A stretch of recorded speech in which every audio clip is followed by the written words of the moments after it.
Salam damai sejahtera di dalam Kristus. Saudara yang kekasih di dalam Tuhan, tahukah bahwa Yesus Kristus adalah anak Allah yang tunggal, Sang Firman Allah yang inkarnasi menjadi manusia. Pada dirinya ditambahkan natur kemanusiaan melalui jalan inkarnasi. Ia dikandung dari Roh Kudus dan berada di rahim Maria, dilahirkan oleh Maria, perawan suci itu, keturunan Daud tersebut. Dan Yesus Kristus yang dilahirkan itu dibesarkan dalam keluarga Yusuf, lalu diajarkan kebenaran-kebenaran firman dan melaksanakan apa yang diperintahkan Tuhan di dalam perjanjian lama, baik itu sunat maupun pembelajaran hukum Taurat, serta sebagai anak Taurat.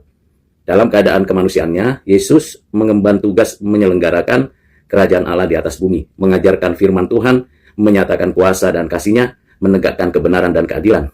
Tepat waktunya, Yesus dicobai dan berkemenangan melawan pencobaan si iblis. Dan pada waktunya, sejak usia 30, setelah mengemban tanggung jawab di rumah keluarga Yusuf dan Maria, Yesus memulai pelayanannya.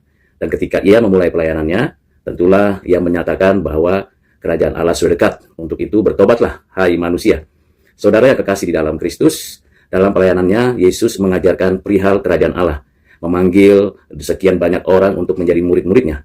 Dari ratusan murid yang dipanggil dan diutusnya, ada 12 rasul yang ditentukannya untuk meneruskan misi kerajaan Allah di bumi ini. Saudara yang kekasih di dalam Kristus, dalam pelayanannya ada banyak penderitaan.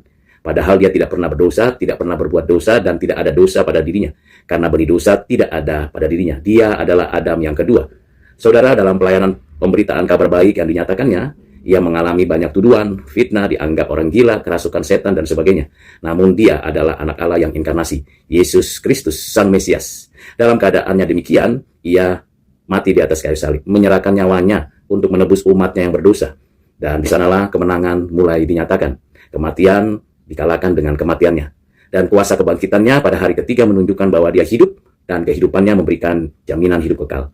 Dan tidak cukup untuk menunjukkan kebangkitannya lalu naik ke surga, tetapi selama 40 hari, Yesus Kristus mengajarkan kembali hal kerajaan surga.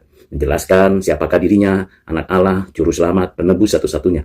Dan ia akhirnya naik ke surga, duduk di sebelah kanan Allah Bapa untuk menyatakan kehendaknya. Dan pada akhirnya dinantikan oleh gereja Tuhan di seluruh dunia untuk kedatangannya kembali.